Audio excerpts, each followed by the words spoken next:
Concordia. If you travel north of the Darkwood Forest, you will reach the vast lands of the Kaigon people.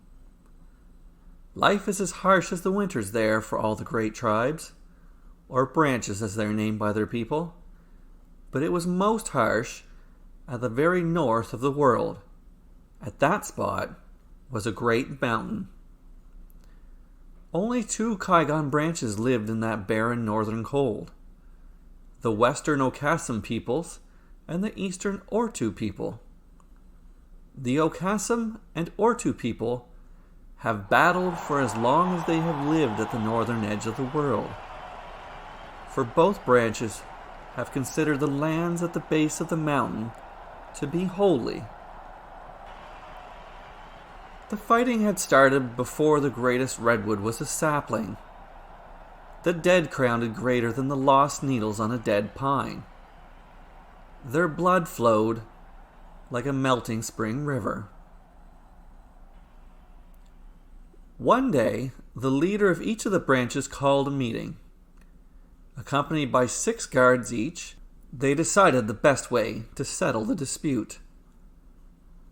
On the day after Brevis, Ortu would send its best warrior to the base of the mountain to meet the best warrior from Occasum. They would fight to the death, and the victor's people would lay claim to the land for 100 years. A unique form of justice by combat. Brevis was the shortest day of the year, and it marked the first day of winter. The day after was not much different, especially this far north. With the rising sun, the warrior from Ortu arrived, and the warrior from Occasum arrived less than an hour later with the setting sun. But they did not arrive alone. The leaders of each branch came along with their 6 guards, their army, and every man, woman, and child brave enough to face the winter's chill. Thousands. After much fanfare, the leaders of the Ortu and Occasum managed to settle their crowds. The crowds backed away, giving 2 fighters space to work their deadly profession. With their large frames, scowling faces, and dark hair cropped close to the scalp, the 2 warriors could have been brothers. Each man unlatched his axe and held it. They marched toward one another, accompanied by the silence of the crowd. Their pace as casual as the way their axes swayed close to the ground. These were no ordinary axes. They were not made for felling trees. They were made for felling men. Once the 2 warriors were within 7 paces, the casualness ceased.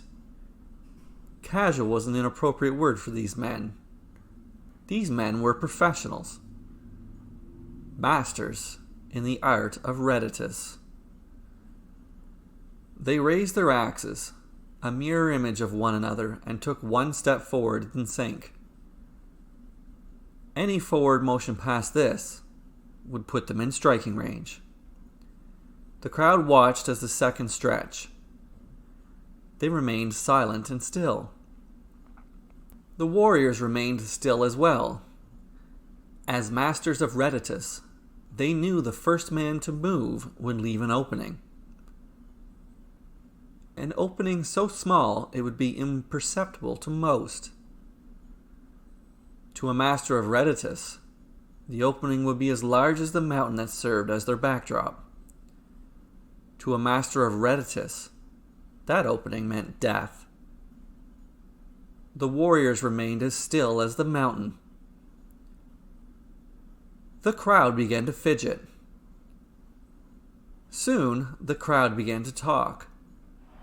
Murmur turned to chatter, which gave way to rumble of a crowd trying to speak over itself.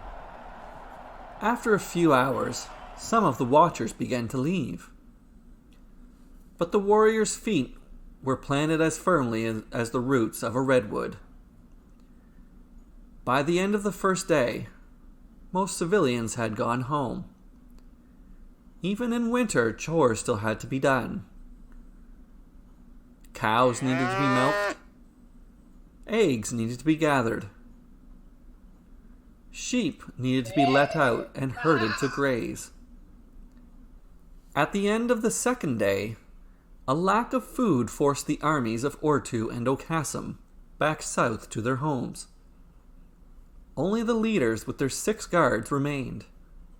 But after a week of waiting for the warriors to fight, even they were forced to leave.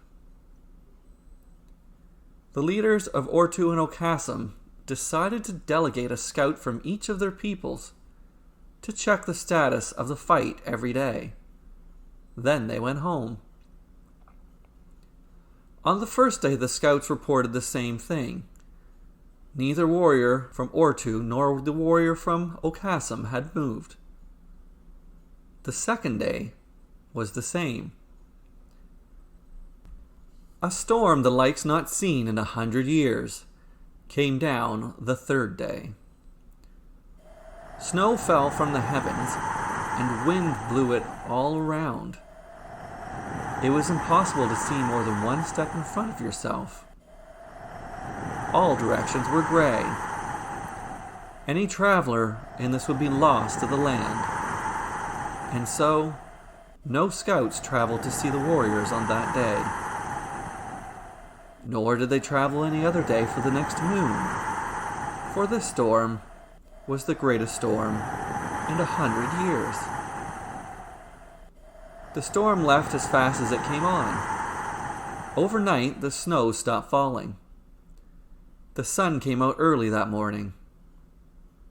Birdsong returned after not being heard since autumn. A warmth melted the snows that had blocked the trails all winter. The leaders of each branch came, as did their 6 guards, their entire army, and every man, woman, and child brave enough to venture into the beautiful weather. Eager to see the victor of the champions of Ortu and Occasum. The 2 champions were still there. With their axes in the ready position, they stood just outside of striking range. As masters of Reditus, they knew the first man to move would leave an opening imperceptible to most. To a master of Reditus, the opening would be as large as the mountain that served as a backdrop. To a master of Reditus, that opening meant death. But the exposure to the storm of 100 years meant death as well. They had frozen to death, each waiting for the other man to make the first move, to make a mistake. The leaders of the Ortu and Occasum met. Some say they agreed both warriors were victors, since they had killed the other man. Some say the unusually warm weather softened their hearts. Some say the sight of what their best warriors had been through had opened their eyes. In any case, the peoples of Ortu and Occasum never fought or warred again. They shared the lands at the base of the mountain, and once a year, a moon after brevis, the leaders of each branch met at the base of the mountain. They came with their army, along with every man, woman, and child brave enough to face winter's chill, to celebrate a new holy day they called Concordia.